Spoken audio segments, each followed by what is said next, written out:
Breaking news dentro do Arena Eleições, né, minha gente? Lembrando que a partir das 9 horas da manhã a gente reúne o nosso timaço de analistas, de especialistas, para bater um papo sobre as eleições de outubro e, claro, economia e política, sempre, né? De mãozinhas dadas. Já vou passar a bola aqui para a Thaís Herédia. Olha, ela não para. Tô me ajeitando. É aqui no tablet, é no celular, é no caderninho. Como é legal, como é bom, como é honroso assistir um mestre trabalhando, hein, Thaís Herédia? Saíram dados da economia, já vou jogar para você.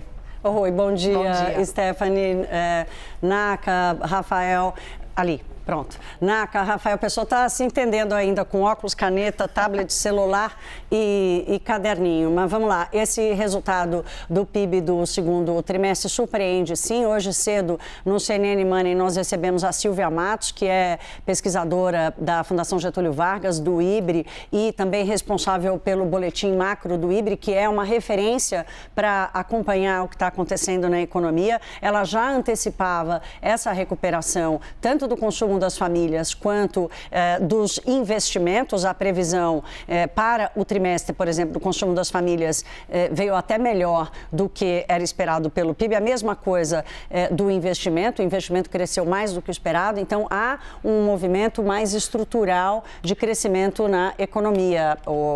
Stephanie, o que os economistas têm dito, e a Silvia Matos falou bastante disso mais cedo, é que o ritmo da economia conseguiu seguir por vários motivos. Primeiro, por uma política de incentivos que aumentou a renda disponível, por uma recuperação muito forte do mercado de trabalho, que mesmo com uma renda ainda menor do que na comparação de um ano atrás, a massa total de rendimentos e a quantidade de pessoas trabalhando aumenta a capacidade de consumo, e foi isso que aconteceu.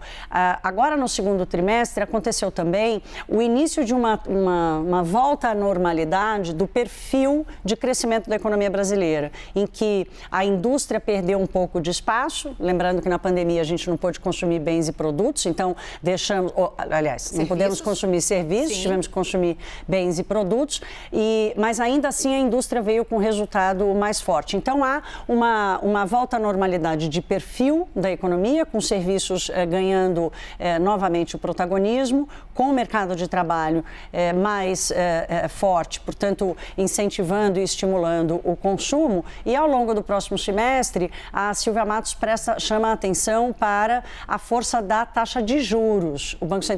O trabalho do Banco Central é exatamente tentar esfriar um bocadinho para controlar a inflação. Então, por isso que os economistas esperam uma desaceleração, ainda assim mantendo uma expectativa de crescimento para esse ano. É uma dobradinha que a gente costuma ver dentro do CNN Money, mas temos Sérgio Vale aqui com a gente hoje. Quer passar a bola? A gente empresta o Sérgio Vale, que está sempre conosco cedinho. Hoje ele pode dormir até mais tarde um pouco, né, Sérgio? Bom dia, bem-vindo. Eu estou fazendo aqui uma primeira leitura, mas te passo a bola para você seguir na análise do resultado. Foi super positivo. Foi super positivo. Bom dia, Rafael. Bom dia, Sérgio. Bom dia, Naka. Bom dia a todos. Olha, o número foi extremamente positivo. A gente teve 1,2, o mercado estava esperando de fato menos. 3,2 no começo do ano, se a gente olhar, a expectativa do mercado era muito próximo de 0,5% de crescimento esse ano. E a gente está falando agora de um crescimento de 2%, que eu acho que com esse número que saiu agora do segundo trimestre, provavelmente vai ter revisões para cima para o resto do ano. Por mais que a gente tenha juros afetando a economia nesse final de ano, eu acho que esse número positivo agora, com os efeitos que a gente ainda tem de entrada de dinheiro no terceiro trimestre, é provável que a gente tenha um PIB aí que nas revisões possam ser um pouquinho melhores do que isso. Mas não tem jeito. Para fechar em quanto no ano? Desculpa, Sérgio. Por enquanto está em 2%, mas eu diria que tem uma grande chance da gente ter um número até melhor do que isso nas próximas revisões. A dificuldade toda é que as boas notícias começam a chegar no fim, né? Como a Thaís lembrou, a taxa de juros eu acho que vai ser o grande elemento, infelizmente, para complicar. E não só a taxa de juros aqui, né? A taxa de juros lá fora, a recessão mundial que a gente está vendo vindo pela frente, também tem um cenário de dificuldade para a economia brasileira com o novo governo. Então, são muitos desafios que, por enquanto, está bom, mas a gente ainda tem algumas... Melhor começar a enfrentá-los assim do que... Definitivamente. Com retração. Agora, Sérgio, a gente tem uma série de indicadores positivos, mas o eleitor, a gente está na arena das eleições, o eleitor não vai com a pesquisa Focus votar. Ele vai com a sensação da vida dele. Como é que esse número de 1,2, quando ele vai chegar na sensação de bem-estar, na sensação de que a vida melhorou? Vai chegar? Eu acho assim, tem um efeito de propaganda que você junta a um PIB melhor, há uma deflação em 2 meses seguidos que a gente está tendo em julho e agosto, você tem uma taxa de desemprego que vai chegar abaixo de 9% aí nos próximos meses, você tem um conjunto de dados que o governo pode colocar para a população, olha, a situação está melhorando. Mas assim, está melhorando de um nível muito ruim. A inflação ainda está muito alta, a economia ainda precisa recuperar muito o que perdeu ao longo dos últimos anos, a taxa de desemprego melhorou, mas é uma taxa de desemprego ainda de 9%, é uma taxa extremamente elevada. Então, assim, serve, obviamente, como uma tendência, que o governo pode falar, olha, está melhorando pouco a pouco, mas para a população, aquele feel good factor que a gente chama, né, a sensação de bem-estar da população, para ela ainda não chegou. E a questão toda a gente tem 1 mês da eleição. Sim. E se vai dar tempo para chegar. Eu tenho a impressão que não chega, especialmente na população que precisa, que é a população mais pobre, que aí tem uma dificuldade adicional, que é a inflação de alimentos. A inflação de alimentos ainda está muito elevada, ela deve chegar no final do ano ainda acima de 12% no acumulado em 12 meses, por mais que possa melhorar um pouquinho agora, o alimento está caro. E para a população mais pobre, especialmente, isso vai ser um termômetro muito negativo de avaliação em relação ao governo. É isso, esse aspecto foi lembrado ontem pela Thaís aqui, a gente estava falando de deflação, não é, Thaís? E lembrando que caiu combustível, caiu energia elétrica, mas na prateleira do supermercado as pessoas ainda não viram um reflexo disso. Isso tem muito da sensação de como fica o poder de compra delas, o cotidiano de cada uma delas, né? Mas eu quero girar aqui pelo nosso estúdio, pela nossa arena. Aliás, cadê o nosso reloginho, hein, Stephanie? O relógio que marca o tempo que falta para as eleições. São 30 dias, é isso? 31 dias hoje, dia 2 de outubro, hoje 1º de setembro, 31 dias. Faltou só você terminar. Burro, 31 dias, né? Hoje é dia 2. Imagina, fazer conta ao vivo é um desafio. Não, faltam 30 dias e mais algumas horas, hoje já foi. Então... Mas deixa eu voltar para cá para falar com o mestre Boris Casoy e o professor Rafael, passar por aqui. Tudo bem, Boris? Tudo bem, bom dia para todos. Boris, queria que você falasse um pouquinho para a gente. Sai o resultado do PIB, então. 1% no primeiro trimestre, 1,2% no segundo, melhor do que esperavam. A gente tem aí um noticiário econômico que a Thaís, o Naka, o Sérgio Vale trazem para a gente aqui quase todo dia. Melhorando, não é? É o desemprego mais baixo desde 2016, não é isso? Deflação nos últimos 2 meses, caiu o preço do combustível, caiu o preço da energia elétrica. Isso tem potencial de virar voto para o governo há 30 dias e algumas horas da abertura das urnas, Boris? Eu acho que tem. Como, mesmo se não atinge a população, como o Vale explicou, vai demorar para chegar até a população mais pobre, é instrumento de propaganda, Rafael. É instrumento de inibição da propaganda dos adversários e o instrumento positivo de propaganda do governo Bolsonaro e, portanto, da candidatura dele. Agora, a minha dúvida, e aí estão os especialistas, viu? Você também, é a seguinte: é sustentável? Nós estamos comemorando, está o bolo com as velas acesas, foguetes. Será que isso se sustenta depois de dezembro? Ou esse cenário é muito impulsionado por uma atitude, por injeções que podem ser consideradas artificiais, do bombinto, etc, etc. Essa a minha dúvida, imagino que seja a dúvida de um monte de pessoas, como diria o ilustre candidato Ciro, uma cirada, eu chamo, que ele deu ontem, dizendo que é difícil explicar para o pessoal da favela. Aliás, a gente vai falar dessa cirada, como disse o Boris agora há pouquinho. Professor, tudo bem, professor? Tudo bom, Rafael. Tem aquela velha máxima, né? O depois, a gente vê depois, não é isso? Porque agora... Tá bom, Júlio.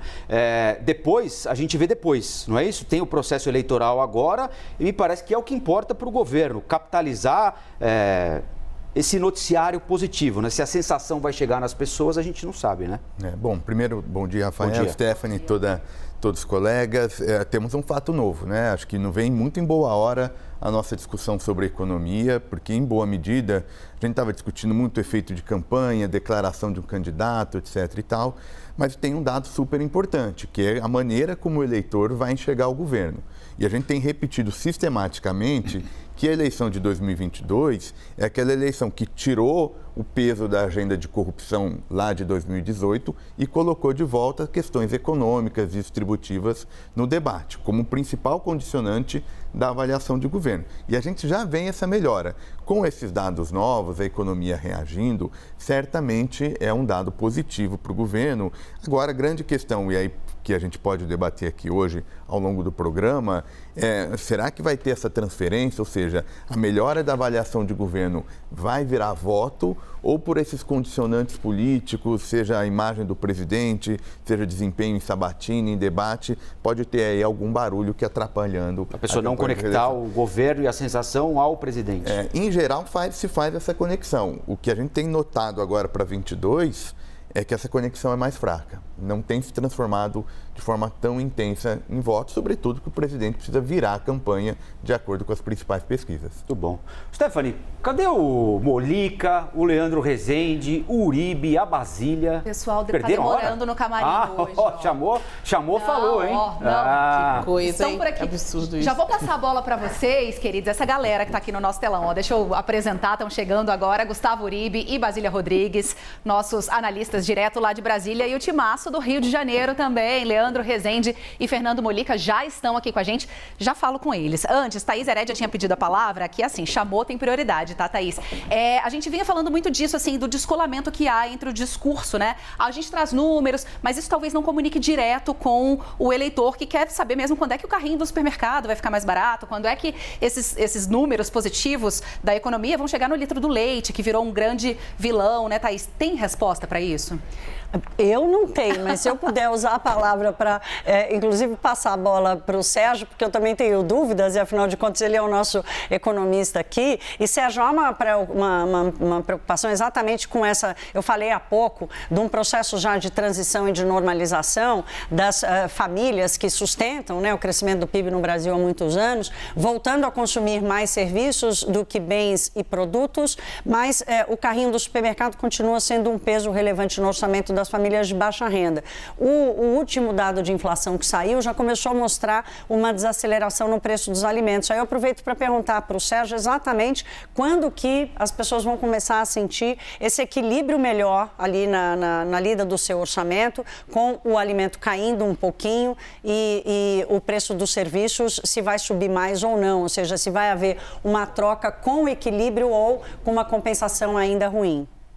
Pois é, Thaís, no caso da inflação brasileira, a gente tem que ir uma coisa de cada vez. A gente está conseguindo baixar a energia agora, a gente está conseguindo baixar combustíveis, mas o problema todo que a gente vai ter pela frente ainda é na própria alimentação, né? A alimentação, a gente está tendo uma queda em leite agora, mas quando a gente olha para frente, tem um período de seca que está vindo para o final do ano, que é o Laninha, né? Esse nome que é um bicho-papão, mas pelo terceiro ano seguido a gente está tendo Laninha no Brasil, isso provavelmente vai significar seca no sul do país, e a gente está passando por seca não só aqui, mas no resto do mundo também. Então, inflação de alimentos, muito provavelmente, infelizmente, ainda vai continuar com a gente durante algum tempo. Agora, tem o lado negativo da inflação de alimentos, mas preço de commodities agrícolas elevadas tem um impacto também na atividade.